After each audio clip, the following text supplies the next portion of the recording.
اس نے 164 کا بیان دیا ہوا ہے عدالت میں جا کے کہ میں نواز شریف کا چوری کا پیسہ ملک سے باہر بھجواتا تھا.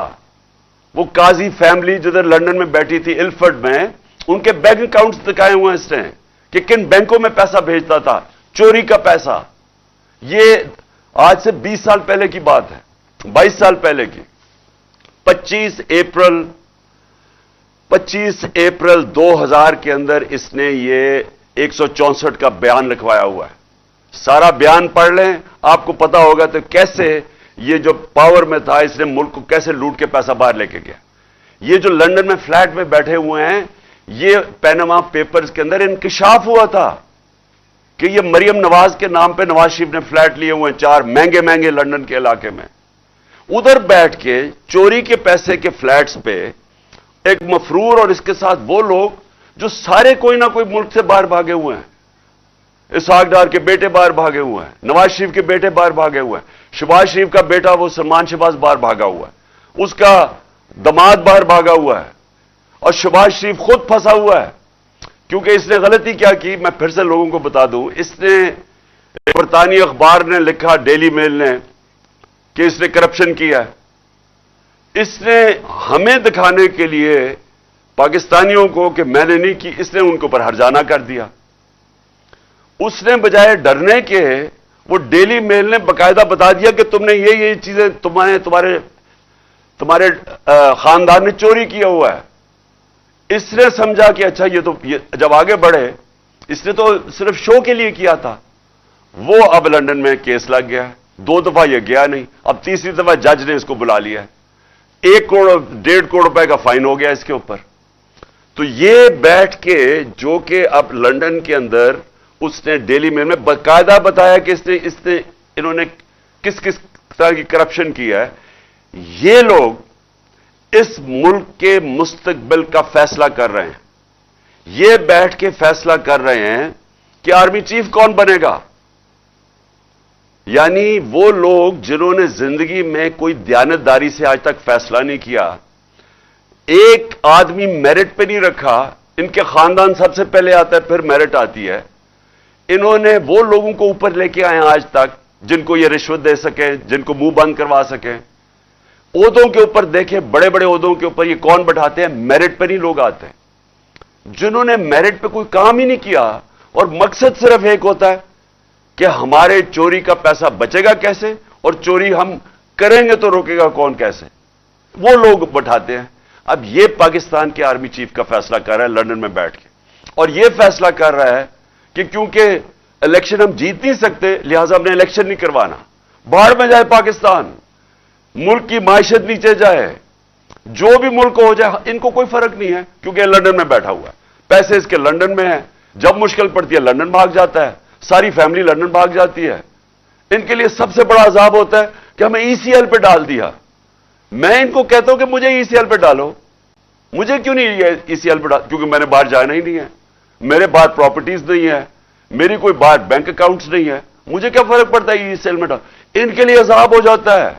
شاپنگ ادھر کرنی ہے، علاج ادھر کرنی ہے، عیدیں ادھر بنانی ہے، اور بزنسز ادھر کرنی ہے، انویسٹ ادھر کرنا ہے، اور ادھر پاکستانیوں کہہ رہے ہیں کہ پاکستان پیسہ بھیجو، اپنا سارا پیسہ باہر رکھا ہوا ہے.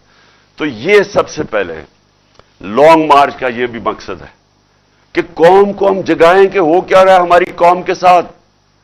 دیکھیں، ملک سمجھ جائیں، یہ پاکستان ملک 22 کروڑ کا ہے. اس کی 68% آبادی 28 سال کی عمر سے کم ہے. اگر ہم نے ان لوگوں کو صحیح آئینی طور طریقہ نہ سکھایا احتجاج کا، یہ سری لنکا کی طرف نکل جائیں گے. کیونکہ نوجوان تو اب سمجھ بیٹھا ہے، سوشل میڈیا پہ نوجوان آ گیا ہے. جتنا مرضی آپ میڈیا بند کریں، جتنے مرضی پابندی لگائیں، جتنا مرضی ڈرائیں ان صحافیوں کو، سوشل میڈیا تو چل رہا ہے اور نوجوان سارا سوشل میڈیا پہ ہے اور ان میں شعور آ چکا ہے اور وہ دیکھ رہے ہیں تماشا کیا ہو رہا ہے پاکستان سے. شکر کریں کہ ہم لانگ مارچ اور آئین کے بیچ میں رہتے ہوئے ہم اپنے سارا یہ جو اس عوام کا غصہ ہے وہ ہم اس طرح لے کے جا رہے ہیں، پرامن احتجاج پہ لے کے جا رہے ہیں.